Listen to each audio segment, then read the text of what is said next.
Hello, हाय, नमस्कार मैत्रिणींनो. पुन्हा एकदा शंभूज क्रिएशन या चॅनलवरती तुमचं अगदी मनापासून स्वागत आहे. तर बघा, आपण आज प्रिया मॅमच्या मेथडनुसार, ओल्ड मेथडनुसार आपण प्रिन्सेस कट ब्लाउजची ड्राफ्टिंग आणि कटिंग या व्हिडिओमध्ये बघणार आहोत. तर अगोदर आपण बॅक पार्टची ड्राफ्टिंग बघणार आहोत, त्यानंतर फ्रंट पार्टची बघणार आहोत. तर बघा, तर मी इथे मेजरमेंट घेतले. या मेजरमेंटनुसारच आपण पूर्ण ब्लाउजची ड्राफ्टिंग बघणार आहोत. तर शोल्डर घेतले 15 इंच, उंची 15.5 आहे, छाती 38 आहे, कमर 30 आहे, शोल्डर टू अपेक्स 10.5 आहे, अपेक्स टू अपेक्स 7.5 आहे, पुढचा गळा 6.5 आहे, मागचा गळा 12 आहे, रेडी शोल्डर 2.5 इंचाचा आहे, बाही 4 ची आहे, दंडघेर 6.5 आहे. तर या सर्व मेजरमेंट वरून आपण अगोदर बॅक पार्टची ड्राफ्टिंग बघू, कारण ओल्ड मेथड मध्ये अगोदर बॅक पार्ट ड्राफ्ट होतो, त्यानंतर फ्रंट पार्ट होतो. तर चला, आता इथे मी कार्डशीट पेपर घेतलाय बघा. हा कार्डशीट पेपर आहे. आता इथून वरतून देखील सरळ लाईन आहे आणि इकडनं देखील सरळ. तर आता यावर मी मेजरमेंट टाकायला सुरुवात करते. तर सर्वात अगोदर आपल्याला शोल्डरचं मेजरमेंट घ्यायचंय. तर शोल्डर किती आपले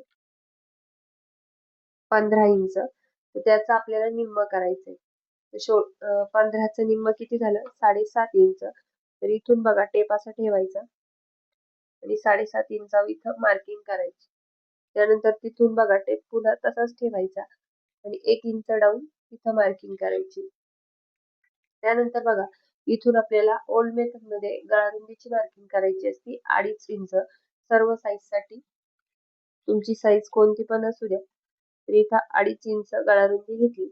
त्यानंतर स्केलने आपण ही जी लाईन आहे ती तिरपी इथं ड्रॉ करू बघा.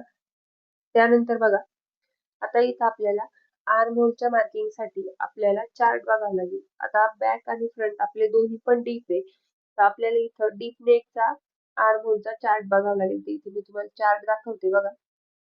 हा deep neck armhole formula आहे. इथं चेस्टचं मार्जिन दिलंय आणि इथं आर्म होलची मार्किंग दिली. इथं चेस्ट किती आपली आज 38. तर दुसऱ्या लाईन मध्ये येते बघा. तर चेस्ट भागिले 6 त्याच्यात प्लस करायचे आपल्याला 0.5. तर हे बघा 38 भागिले 6 करायचं. त्यानंतर आपल्याला यामध्ये प्लस करायचंय 0.5 म्हणजे किती आलं 6.8. म्हणजे आपल्याला 7.5 इंच इथून जे डाऊन गेलोय तिथून 7.5 इंचावर मार्किंग करायची. इथून बघा टेप असं ठेवते मी आणि 7.5 इंचावर इथं मार्किंग करून घेते. आपल्याला आता ही मार्किंग आहे यावर एक आपण लाईन ड्रॉ करू, म्हणजे ही आपली छातीची लाईन आपल्याला भेटून जाईल. त्यानंतर बघा आता ओल्ड मेथड मध्ये बॅक पार्टची जी उंची असते ती आपल्याला ही जी लाईन आहे सरळ लाईन त्यापासून घ्यायची असते. तर आता इथं आपण बॅक पार्टची उंची घेऊ, म्हणजे पाठीमागच्या ब्लाऊजची उंची. तर बघा आता जी ब्लाऊजची उंची तीच घ्यायची, फक्त मी इथं हा बॅक पार्ट ड्रॉ करते त्यामुळे पाठीमागच्या ब्लाऊजची उंची असं बोलते. तर आपली ब्लाऊजची उंची 15.5, त्याच्यात 1 इंच प्लस करून 16.5 इथं मार्किंग केली. स्केलने आपण इथं लाईन ड्रॉ करून घेऊया. त्यानंतर बघा आपल्याला इथं आता छातीची मार्किंग करायची. तर छाती किती आपली, तर आपल्या बेल्ट नुसार आपल्याला इथं लुजिंग द्यायची असते. आपला बेल्ट किती आहे 3.5 इंचाचाच बेल्ट तयार आहे, त्यामुळे आपल्याला इथे लुजिंग वगैरे द्यायची काही गरज नाही. तुमचा जर बेल्ट 5 इंच किंवा 4.5 इंचाच्या वरती असेल तर तुम्ही 1 इंच इथं लुजिंग देऊ शकता छातीमध्ये. पण आता आपला बेल्ट 3.5 इंचाचा आहे त्यामुळे मी इथे कुठल्याही प्रकारची लुजिंग देणार नाहीये. चेस्ट किती 38 भागिले 4 करू तिला, म्हणजे किती झालं 9.5 इंच. तर बघा इथून टेप असा ठेवायचा आणि 9.5 इंच छातीचं मार्किंग करायचं आणि पुढे शिलाई मार्जिन घ्यायचंय 2 इंच. 1.5 इंच घेतलं तरी काही हरकत नाही. त्यानंतर इथं आपल्याला कमरची मार्किंग करायची. तर कमर किती आपली 30. तर हिचा आपल्याला चौथा भाग घ्यायचा, म्हणजे भागिले 4 करायचं. कमर मध्ये कुठल्याही प्रकारची लुजिंग वगैरे द्यायची नाही.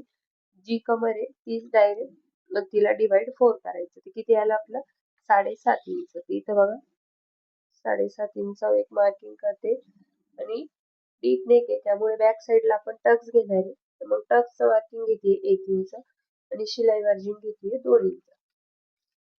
स्केलने आपण ही जी मार्किंग घेते जोडून घेऊ बघा.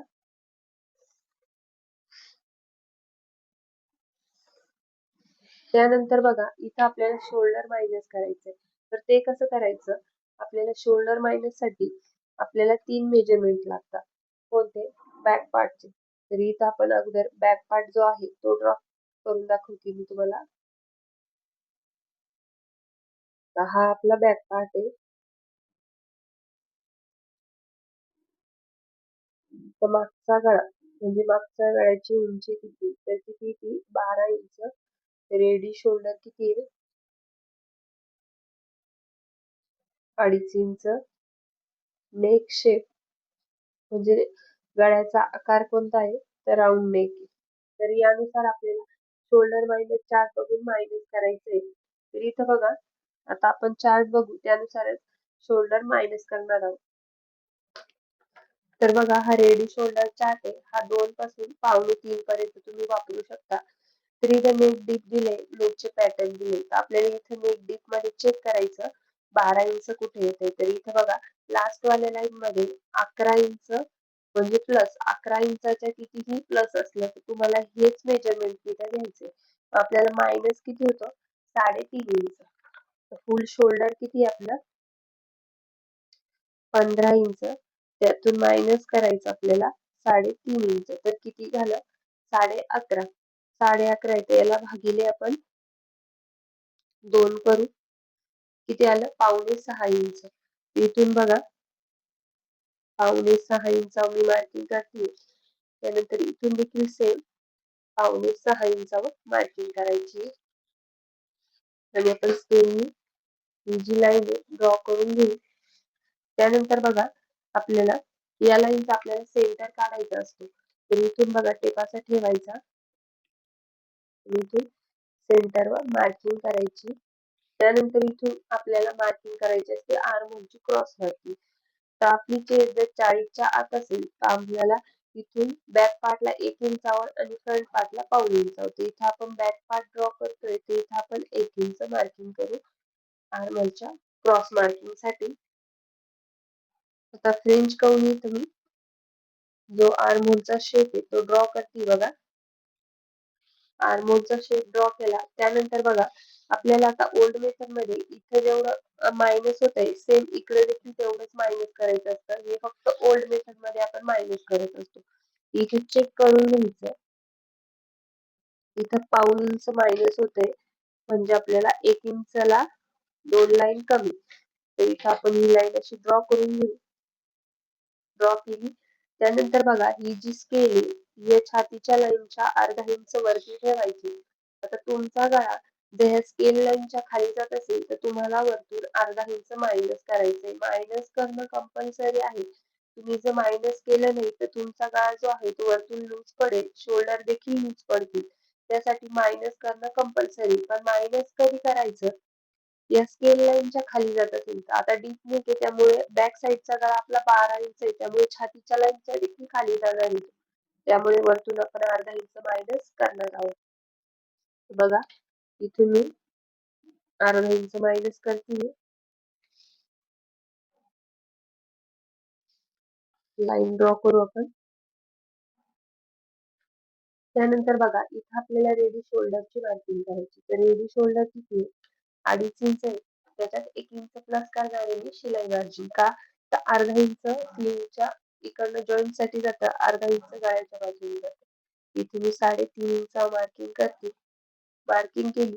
त्यानंतर बघा, शोल्डर जे असतात ना ते सरळ नसतात, थोडे क्रॉस मध्ये असतात. त्यामुळे आपल्याला सरळ शोल्डरची मार्किंग करायची नाही. तर इथून आपण 5 इंच खाली मार्किंग करू अशी. आणि ही जी मार्किंग आहे इथं क्रॉस मध्ये जॉईन करू. हे बघा, अशा पद्धतीने. आता हा जो पार्ट आहे ना आपला, हा सर्व मायनस झालाय. हे सर्व मायनस झालाय आपला हा पार्ट.